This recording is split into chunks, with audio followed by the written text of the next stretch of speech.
Mushy Mushy. I'm your host, and welcome back to another reading of the Book of Mormon. That's right. I'm actually kind of excited, guys, because today is the day.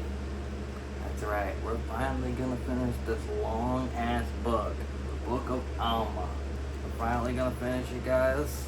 I'm excited. You know, these boars, they've been interesting, somewhat confused, but they've been pretty good for the most part. Nothing really negative for me to say here.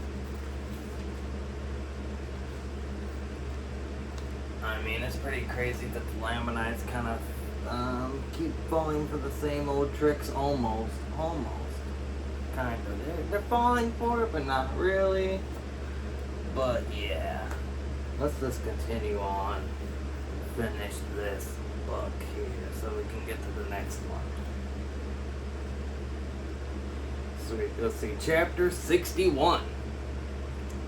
Faharan tells Moroni of the insurrection and rebellion against the government. The king's men take Zarahemla and are in league with the Lamanites. Faharan asks for military aid against the rebels.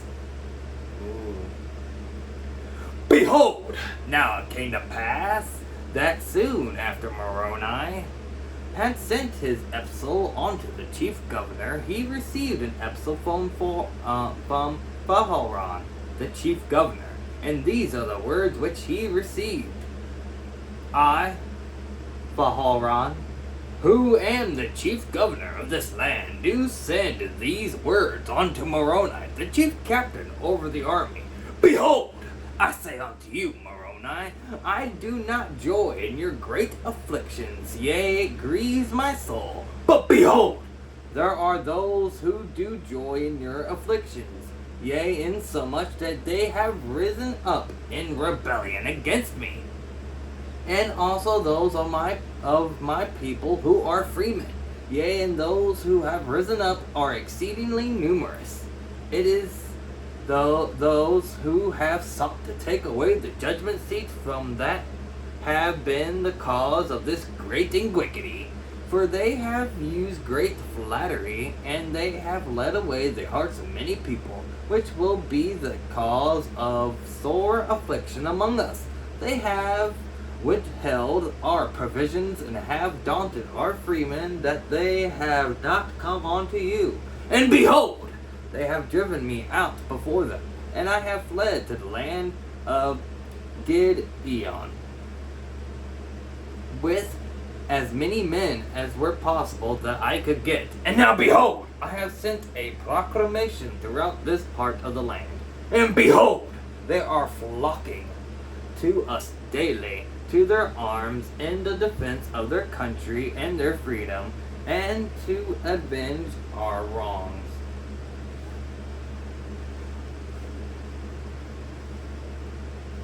And they have come unto us insomuch that those who have risen up in rebellion against us are set at defiance, yea, insomuch that they do fear us, and dost not come out against us to battle.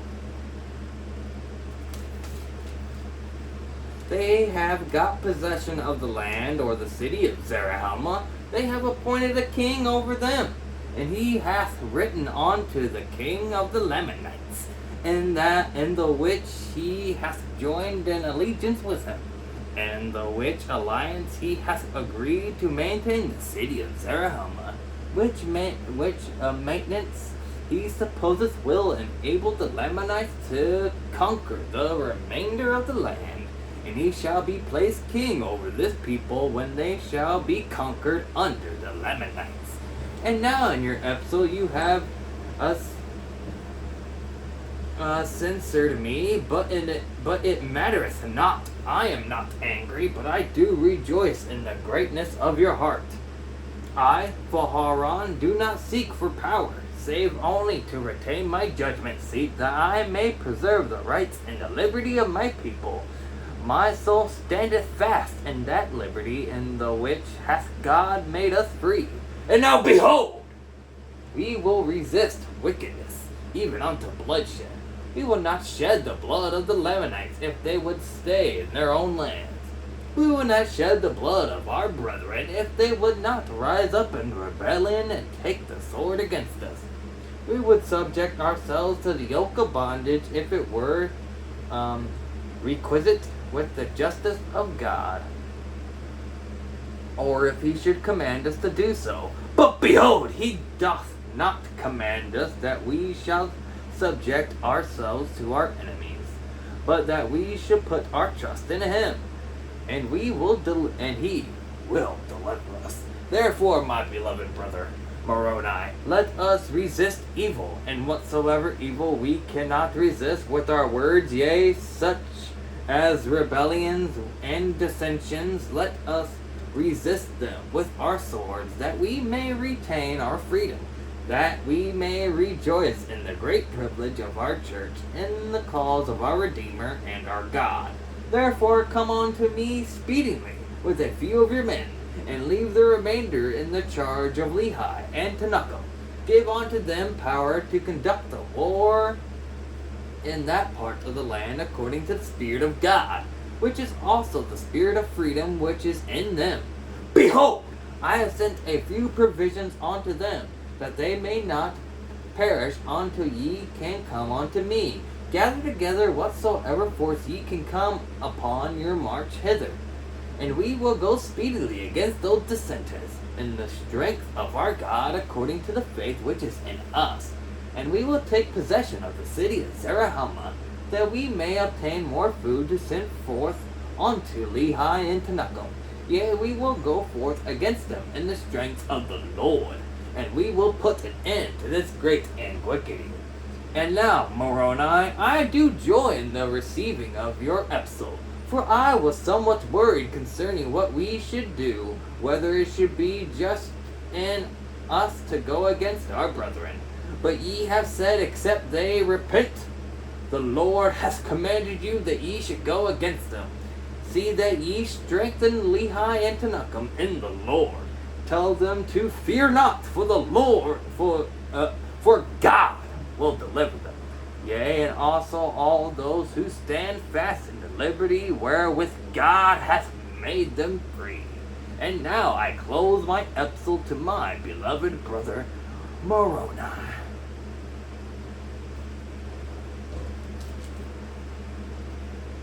Well, I mean, at least he heard the words of Moroni here, but I was not expecting the city of Zarahemla to fall into, I don't want to say they're in the hands of the Lamanites yet, but they fell into the hands of dissenters and he just fled the city.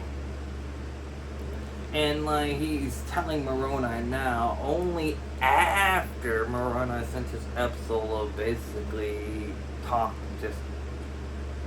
he just sent his letter of absolute bullshit. Like he just sent all his complaints. Hey, I'm coming if you don't repent speedily right now. And he's like, oh man, bro, it's crazy what's been going on down here. I got kicked out of my own house. I had to flee.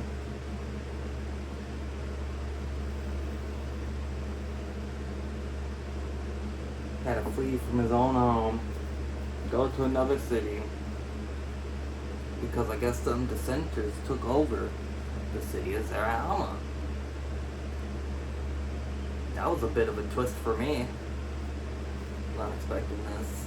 I mean, I know the Nephites have been dissenting here and there, but I was not expecting a almost a full-on city rebellion there, without Moroni noticing or anything like that. It's kind of crazy. Maybe it's because of all the prisoners they sent over there, you know. They're sending them to the city of Zarahemla, right? The land of bountiful, aren't they? Maybe it's just getting harder and harder. That's what I'm thinking right now. Let's see. Chapter 62 says, Moroni marches to the aid of Pahoran in the land of Gideon. The kingsmen who refuse to defend their country are put to death. Pahalran and Moroni retake Nephi. Many Lamanites join the people of Ammon. Tenuchem slays Amoron and is in true turn slain. And is in turn slain. Okay. The Lamanites are driven from the land, and peace is established. Helaman returns to the ministry and builds up a church. Alrighty.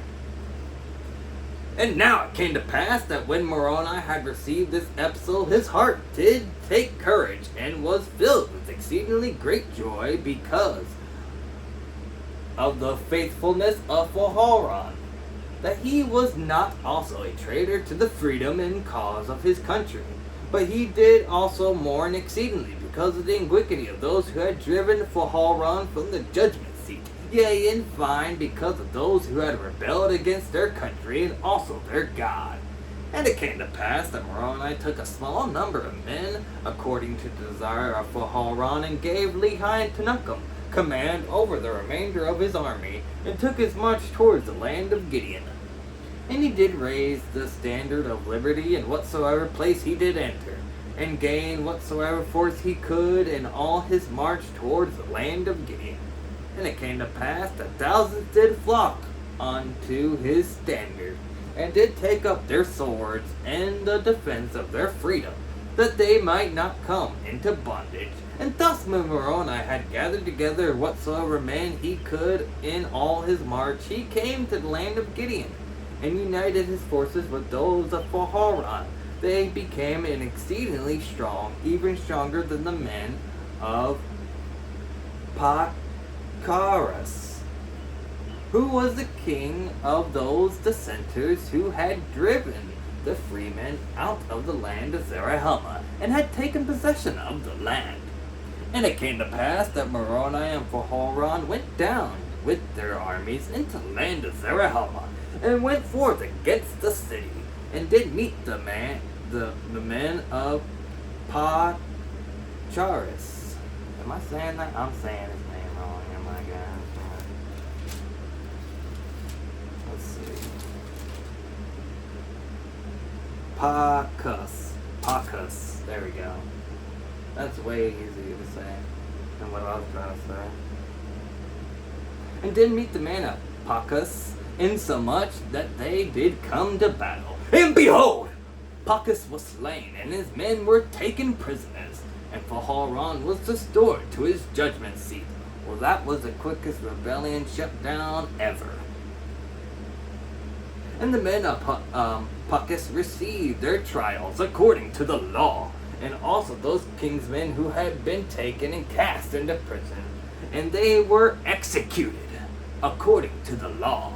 Yea, those men of Pachas and those kingsmen, whosoever would not take up arms in the defense of their country would fight against it, were put to death. And thus it became expedient that this law should be strictly observed for the safety of their country. Yea, and whosoever was found denying their freedom was speedily executed according to the law. And thus ended the 30th year of the reign of the judges over the people of Nephi. Moroni and Pahalran, having restored peace to the land of Zarahemla among their own people, having inflicted death upon all those who were not true to the cause of freedom. And it came to pass that in the commencement of the 30th and first year of the reign of the judges over the people of Nephi, Moroni immediately caused that provisions should be sent, and also an army of 6,000 men should be sent unto Helaman to assist him in the preserving in that part of the land. And he also caused that an army of 6,000 men with a sufficient quantity of food should be sent to the army of Lehi and Tenuchem. And it came to pass, this was done to fortify the land against the Lamanites. And it came to pass that Moroni and Pahalran leaving a large body of men in the land of Zarahemla, took their march with a large body of men towards the land of Nephahah, being determined to overthrow the Lamanites in that city. And it came to pass that as they were marching towards the land, they took a large body of men of Lamanites, and slew many of them, and took their provisions and their weapons of war. And it came to pass that after they had taken them, they caused them to enter into a covenant that they would no more take up their weapons of war against the Nephites. And when they had entered into this covenant, they sent them to dwell with the people of Ammon. And they were in number about 4,000 who had not been slain. And it came to pass that when they had sent them away, they pursued their march towards the land of Nephahah. And it came to pass that when they had came to the city of Nephahah, they did pitch their tents in the plains of Nephahah, which is near the city of Nephahah. Now Moroni was desirous that the Lamanites should come out to battle against them upon the plains. But the Lamanites, knowing of their exceedingly great courage, and beholding the greatness of their numbers, therefore they durst not come out against them. Therefore they did not come to battle in that day. And when the night came, Moroni went forth in the darkness of the night, and came upon the top of the wall to spy out in what part of the city of the Lamanites did camp with their army. And it came to pass that they were on the east, by the entrance, and they were all asleep. And now Moroni returned to his army, and caused that they should prepare in haste strong cords and ladders to be let down from the top of the wall into the inner part of the wall.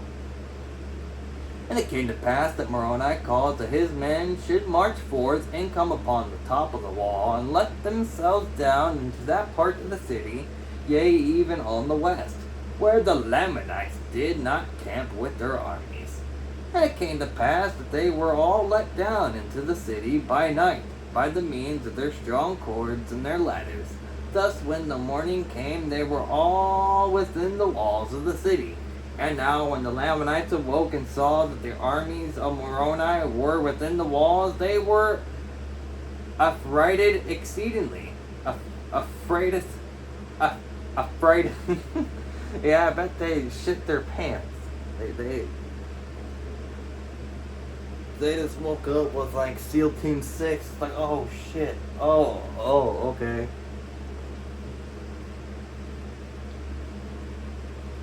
Affrighted exceedingly, insomuch that they did flee out by the pass. And now when Moroni saw that they were fleeing before them, he did cause that his men should march forth against them, and slew many, and surrounded many others, and took them prisoner. And the remainder of them fled into the land of Moroni, which was in the border by the seashore. Thus had Moroni and Faharan obtained the possessions of the city of Nephahah without the loss of one soul. And there were many of the Lamanites who were slain. Now it came to pass that many of the Lamanites that were prisoners were desirous to join the people of Ammon, and became a free people. And it came to pass that as many as were desirous unto them, it was granted according to their desires. Therefore all the prisoners of the Lamanites did join the people of Ammon, and did begin to labor exceedingly, tilling the ground, raising all manners of grain, and flocks and herds of every kind. And thus were the Nephites relieved from a great burden, yea, insomuch that they were relieved from all the prisoners of the Lamanites. Now it came to pass that Moroni, after he had obtained possession of the city of Nephahah, having taken many prisoners, which did reduce the army of the Lamanites exceedingly, and having regained many of the Nephites who had been taken prisoner, which did strengthen the army of Moroni exceedingly. Therefore Moroni went forth from the land of Nephahah to the land of Lehi. And it came to pass, when the Lamanites saw that Moroni was coming against them, they were again frightened, and fled before the army of Moroni. And it came to pass that Moroni and his army did pursue them from city to city, until they met by Lehi and Tenuchem. And the Lamanites fled from Lehi and Tenuckum, even down upon the borders by the seashore, until they came to the land of Moroni. And the armies of the Lamanites were all gathered together, insomuch that they were all in one body in the land of Moroni. Now Ammoron, the king of the Lamanites, was also with them. And it came to pass that Moroni and Lehi and Tenuckum did encamp with their armies round about in the borders of the land of Moroni, insomuch that the Lamanites were encircled about in the borders by the wilderness on the south, and in the borders by the wilderness on the east. And thus they did encamp for the night, for behold, the Nephites and the Lamanites also were weary because of the greatness of the march. Therefore they did not resolve upon any stratagem in the nighttime, save it were Tenuckum, for he was exceedingly angry with Ammoron, insomuch that he considered that Ammoron and Amalekias, his brother, had been the cause of this great and lasting war between them and the Lamanites, which had been the cause of so much war and bloodshed, yea, and so much famine. And it came to pass that Tenuckum in his anger did go forth into the camp of the Lamanites, and did let himself down over the walls of the city, and he went forth with a cord from place to place, insomuch that he did find the king, and he did cast a javelin at him, which did pierce him near the heart. Oh, jeez. And Tenuckum's like a ninja now. Everyone's like, Moroni was a ninja, and his whole army was a ninja at one night. I mean, they came from a certain side, but the army wasn't sitting, so that kind of makes sense. But Tenuckum, I don't know, man. He just climbs up there at the cord on rooftops, ninja style. Pretty crazy. He's like biblical ninja right here. But behold, the king did awaken his servants before he died, insomuch that they did pursue Tenuckum and slew him. Oh, that's what they meant. Okay, so he dies. Now it came to pass that when Lehi and Moroni knew that Tenuckum was dead, they were exceedingly sorrowful. For behold, he had been a man who had fought valiantly for his country, yea, a true friend to liberty. And he had suffered very many exceedingly sore afflictions. But behold, he was dead, and he had gone the way of all the earth. And now it came to pass that Moroni marched forth on the morrow, and came upon the Lamanites, insomuch that they did slew them with a great slaughter. And they did drive them out of the land, and they did flee, even that they did not return at that time against the Nephites. And thus ended the 30th and first year of the reign of the judges over the people of Nephi. And thus they had had wars and bloodshed and famine and afflictions for the space of many years. And they had been murders and contentions and dissensions and all manners of iniquity among the people of Nephi. Nevertheless, for the righteous sake, yea, because of the prayers of the righteous, they were spared. But behold, because of the exceeding great length of the war between the Nephites and the Lamanites, many had become hardened, because of the exceedingly great length of the war, and many were softened because of their afflictions, insomuch that they did humble themselves before God, even in the depth of humility. And it came to pass that after Moroni had fortified those parts of the land which were most exposed to the Lamanites, until they were sufficiently strong, he returned to the city of Zarahemla, and also Helaman returned to the place of his inheritance, and there was once more peace established among the people of Nephi. And Moroni yielded up the command of his army into the hands of his son, whose name was Moronihah. I believe I have said that right. Yeah.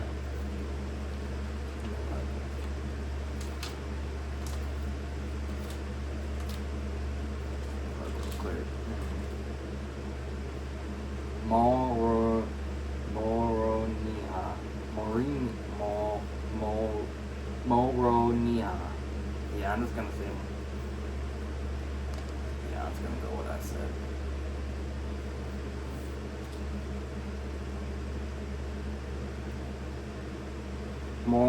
Moroniha. And he retired to his own house, that he might spend the remainder of his days in peace. And Haran did return to his judgment seat, and Helaman did take upon him again to preach unto the people the word of God. For because of so many wars and contentions, it became expedient that a regulation should be made again in the church. Therefore Helaman and his brethren went forth and did declare the word of God with much power, unto the convincing of many people of their wickedness, which did cause them to repent of their sins, and to be baptized unto the Lord their God. And it came to pass that they did establish again the church of God throughout all the land. Yea, and regulations were made concerning the law, and their judges and their chief judges were chosen. And the people of Nephi began to prosper again in the land, and began to multiply and to wax exceedingly strong again in the land. And they began to grow exceedingly rich. But notwithstanding their riches or their strength or their prosperity, they were not lifted up in the pride of their eyes, neither were they slow to remember the Lord their God, but they did humble themselves exceedingly before him. Yea, they did remember how great things the Lord had done for them, that he had delivered them from death and from bonds and from prisons and all manners of afflictions, and he had delivered them out of the hands of their enemies. And they did pray unto the Lord their God continually, insomuch that the Lord did bless them according to his word, so that they did wax strong and prosper in the land. And it came to pass that all these things were done, and Helaman died in the 30th and 5th year of the reign of the judges over the people of Nephi. Oh shit. Okay, well who's taking the plates now? Is he writing? He's the one writing these plates, right? Okay.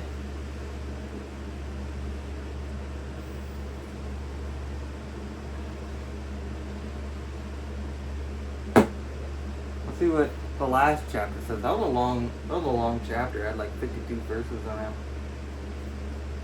But the last chapter of the book of Alma, which is not part of that big bracket. It was like what? Chapter 45. Yeah, chapter 45 through 62, the accounts of the people of Nephi and their wars and dissension in the days of Helaman, according to the record of Helaman which he kept in his days. So I'm guessing his son or whoever wrote down that he died.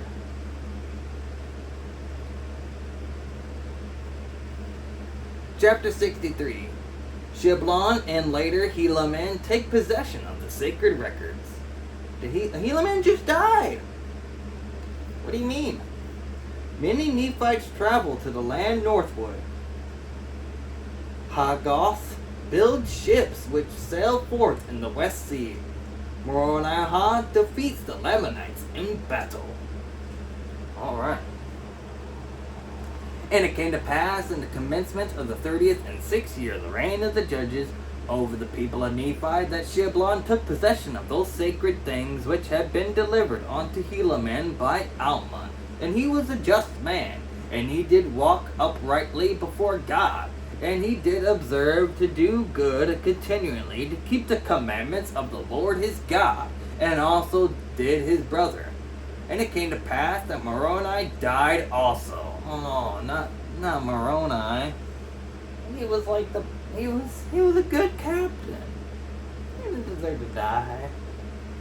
And thus ended the 30th and 6th year of the reign of the judges. And it came to pass in the 30th and 7th year of the reign of the judges, there was a large company of men, even to the amount of 5,400 men, with their wives and their children, departing out of the land of Zarahemla into the land which was northward. And it came to pass that Hagoth Being an exceedingly curious man, therefore he went forth and built him an exceedingly large ship on the borders of the land bountiful by the land desolation, and launched it forth into the west sea by the narrow neck which led into the land northward. And behold, there were many of the Nephites who did enter therein, and did sail forth with much provisions, and also many women and children did take their course northward. And thus ended the 30th and 7th year. And in the 30th and 8th year this man built other ships, and also the first ship did also return, and many more people did enter into it. And they also took much provisions, and set up again in the land northward. And it came to pass that they were never heard of more. And we suppose that they were drowned in the depths of the sea. And it came to pass that one other ship also did sail forth, and whither she did go we know not. And it came to pass that in this year there were many people who went forth into the land northward. And thus ended the 30th and 8th year. And it came to pass in the 30th and 9th year, the reign of the judges, Sheblon died also. And Coriantum had gone forth to the land northward in a ship to carry forth provisions unto the people who had gone forth into that land. Therefore it became expedient for Sheblon to confer those sacred things before his death upon his son Helaman, who was called Helaman, being called after the name of his father. Okie dokie. So I guess he named him after his father. Alright. Now behold, all these engravings which were in the possession of Helaman were written and sent forth among the children of men throughout all the land, save it were those parts which had been commanded by Alma should not go forth. Nevertheless, these things were to be kept sacred, and to be handed down from one generation to another. Therefore in this year they have been conferred upon Helaman before the death of Sheblon. And it came to, I just find it kind of insane that Sheblon's really making this clear, and that this is like, yeah, this is how it works, and we're writing this down. Yeah, it's been clear, it's been like that since the beginning, but I mean, it was Sheblon writing, like, what, the first few verses, and then he dies, and then he takes over and then explains how and who is writing at this point. So it has to be Corianton, or not Corianton. Not Corianton, it is Helaman, not the other, it's Sheblon's son, whose name is Helaman, and his father, his name is Helaman. Remember a couple chapters ago when Helaman did his like sayings to his sons and whatnot. You know, there was, oh man, I don't even remember all his son's name. There was Sheblon, Coriantum, and I don't even remember the other one.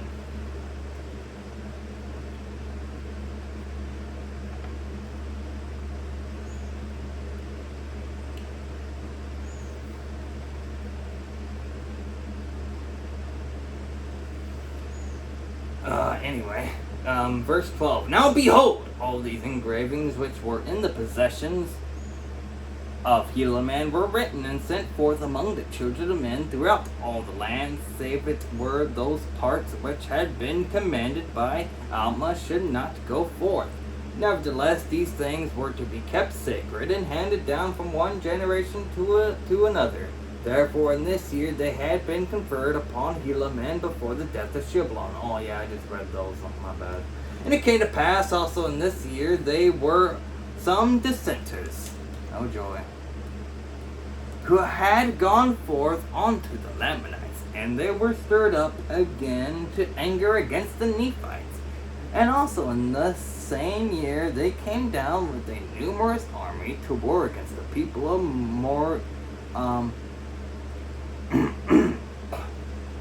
of the people of oh god, I can't say it now. Moronihah, there we go, or against the army of Moronihah, in that which they were beaten and driven back again to their own land, suffering great loss. And thus ended the 30th and 9th year of the reign of the judges over the people of Nephi. And thus ended the account of Alma, and Helaman his son, and also Shiblon, who was his son. Awesome. That is the end of Alma. Look at that. That was actually a short last chapter, 17 verses. I mean, after the last chapter we read, that's pretty nice to have a short ending chapter here. I mean, I guess it's got to be short for something that wasn't really a part of that big bracket of Helaman's account. So the Book of Helaman is not the Helaman we've been talking about, but Shiblon's son, who is the son of Helaman. Remember that, guys? Alright. That's what we're going to be reading about. It's got a big bracket here, so before we even start chapter 1, so there must be something crazy going on in this book. We'll see what happens. It's good to see the Nephites have pushed back and gained a lot of their land back from the Lamanites, so